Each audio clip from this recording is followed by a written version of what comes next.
It's a little weird to sort of say to people, like, go out there and fail. It's a little strange. Yeah. And I'm curious what you think about, what is the right level of failure? How should someone who wants to be successful think about failure? Or how should they think about failure? Yeah. They've got to look at it as learning. I mean, anyone who is incredibly successful has failed more than other people. You just don't see it because they got back up so fast and they learned from it, right? That's really how it is. All failure is it's a speed bump on the way to success. The fastest way to avoid failure is not to learn by your own experience, but to learn by other people's experiences, right?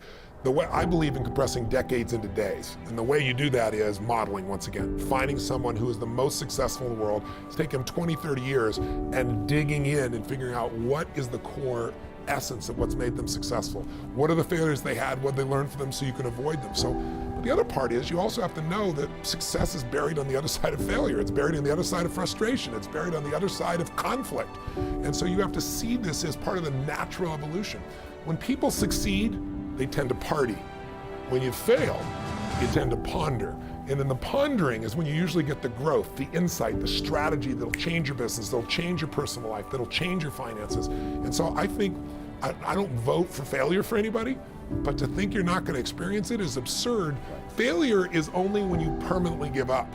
If you learned anything and you apply what you've learned, failure is a stepping stone. It starts with having something that you're committed to that's larger than yourself, a vision that's bigger than yourself. If there's a large enough vision, if you have enough passion for that vision, then you're going to have enough drive to actually start to execute. And then leadership is the capacity to discipline your disappointment, because you're going to have to go through failures, and instead of making failures, you have to learn from those.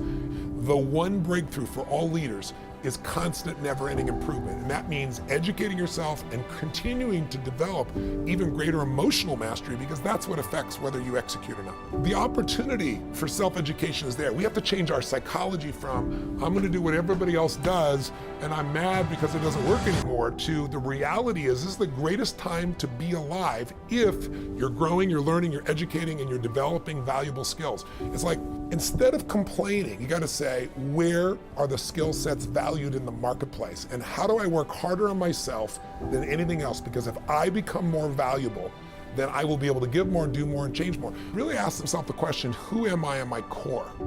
Because we all have different gifts that we can give. And business, I think, other than love, your labor is probably the most sacred gift you can give any human being, because it's so much of your time, your energy, it's the essence of all you've developed in your life. Losers react, leaders anticipate. Other people don't have to follow you to be a leader, but you have to live life on your terms. And the first person you have to influence is yourself.